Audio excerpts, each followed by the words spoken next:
Hello everyone, welcome back to my channel. आज मैं आपको एकदम सिंपल तरीके से बताऊंगा ईटीएफ क्या होता है। ईटीएफ आजकल बहुत पॉपुलर ट्रेंड में चल रहा है, तो अपन एकदम डिटेल में एकदम सिंपल तरीके से इसके बारे में डिस्कस करेंगे। इसका फुल फॉर्म होता है एक्सचेंज ट्रेडेड फंड।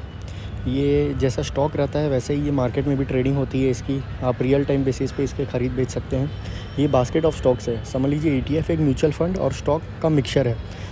कैसे म्यूचुअल फंड कैसे काफ़ी सारे स्टॉक्स में इन्वेस्ट करता है, वैसे ही ETF is a basket of stocks. But ये स्टॉक जैसा क्यों है? बिकॉज ये मार्केट में एक्सचेंज में ट्रेडिंग होती है इसकी। आप रियल टाइम बेसिस पे ख़रीद बेच सकते हैं।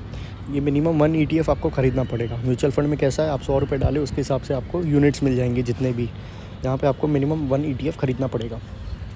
फिर अपन इसे परचेज़ और सेल कर सकते हैं रियल टाइम बेसिस पे। जो भी मार्केट का टाइम रहता है 9:15 से 3:30 बजे, उस पीरियड में आप इसे रियल टाइम बेसिस पे ख़रीद और बेच सकते हैं। इसका एक्सपेंस रेशियो बहुत ज़्यादा कम रहता है, तो वो फ़ायदा हो जाता है यहाँ पे। एंड अगर आपको डाइवर्सिफिकेशन करना है, आपको डायरेक्ट इन्वेस्ट नहीं करना है स्टॉक्स में, बट आपको म्यूचुअल फंड में भी नहीं करना है, तो ETF can be a good option. मैं आपको बताऊँगा किस किस टाइप के ईटीएफ रहते हैं। हर एक टाइप के ईटीएफ है, तो अगर आपको डाइवर्सिफिकेशन करना है तो ETF is a very good option. Upon difference समझेंगे ईटीएफ और म्यूचुअल फंड के बारे में, बिकॉज लोगों को इसके बारे में बहुत कन्फ्यूजन होता है। ईटीएफ क्या होता है? एक्सचेंज पे लिस्ट होता है, जैसे मैंने बताया एक्टिवली आप ख़रीद और बेच सकते हैं। म्यूचुअल फंड एक्सचेंज में लिस्ट नहीं होता है। इसे आप ख़रीद सकते हैं, 2 दिन बाद आपको यूनिट्स अलॉट हो जाएंगे। ईटीएफ का रियल टाइम बेसिस पे प्राइस चेंज होता है। हर सेकेंड आपको प्राइस चेंज होते हुए दिखेगा, जैसा स्टॉक का होता है। म्यूचुअल फंड में दिन के आखिरी में एनएवी अपडेट होती है बस एक बार। यहाँ पे आपको मिनिमम 1 ईटीएफ ख़रीदना ही पड़ेगा। म्यूचुअल फंड में ऐसा कुछ नहीं है, आपने 100 रुपये भी डाला तो उसके हिसाब से आपको यूनिट्स मिल जाएंगे। ईटीएफ ख़रीदना है तो आपको किसी ब्रोकर के थ्रू ख़रीदना पड़ेगा।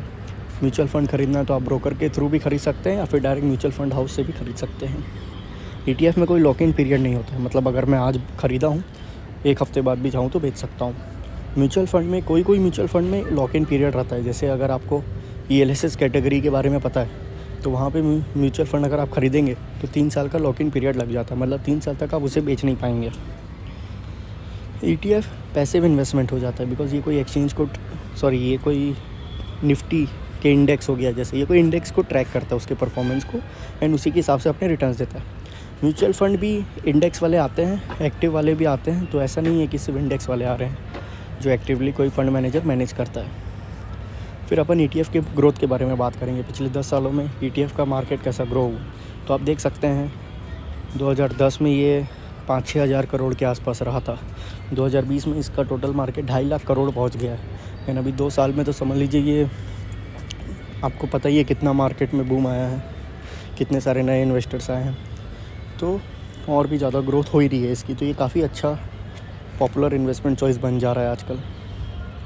फिर मैं आपको अगर टॉप म्यूचुअल फंड्स के बारे में टॉप ईटीएफ्स के बारे में बताऊँ तो यूटीआई का निफ्टी 50 है, कोटक का PSU बैंक का है, मोतीलाल ओसवाल का मिड कैप 100। ये कोई स्पॉन्सर्ड नहीं है, ये मैंने टॉप हर कैटेगरी से जो अच्छे हैं उसके बारे में यहाँ पे बताया है।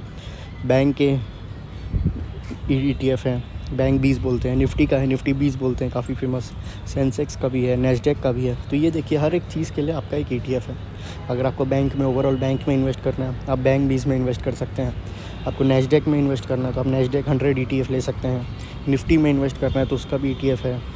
सिर्फ PSU बैंक में करना है तो उसका भी एक ईटीएफ है। रिटर्न्स भी अगर आप देखेंगे तो काफ़ी अच्छा है, 16, 14, 24, 12, 16% के आसपास CAGR रिटर्न है 3 साल। तो ये काफ़ी अच्छा है। अगर आप लॉन्ग टर्म के लिए करते हैं तो आप अपने वेल्थ को अच्छे से मैनेज कर सकते हैं।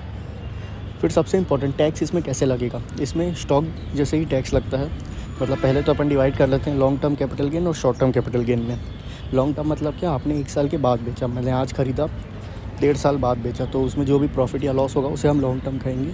और 1 साल के पहले बेचा तो उसे शॉर्ट टर्म कहेंगे। अब इसमें टैक्स कैसे लगेगा, अगर आपने 1 साल के बाद बेचा तो वो लॉन्ग टर्म हो जाएगा, एंड आपको 112 सेक्शन का बेनिफिट मिल जाएगा, जिसमें 1 लाख तक कोई टैक्स नहीं है एंड उसके ऊपर 10% है। मतलब मैंने आज 1 लाख रुपए इन्वेस्ट किए, 3 साल बाद उसे 2.5 लाख में बेचा, तो मेरा टोटल प्रॉफिट हो गया 1,50,000। तो इसमें टैक्स कैसे कैलकुलेट होगा, 1 लाख तक कोई भी टैक्स नहीं आएगा, एंड ऊपर का जो 50,000 है उसमें 10% मतलब 5,000 रुपीज़ टैक्स बनेगा। And short term 111A section में आता है 15% टैक्स, सीधा 15% टैक्स आ जाएगा। इसमें आपको कोई एग्जम्पशन नहीं है। आज 1 लाख रुपए इन्वेस्ट किया, 6 महीने बाद उसे मैंने 1.5 लाख में बेचा, तो 50,000 पे सीधा सीधा 15% से टैक्स आ जाएगा।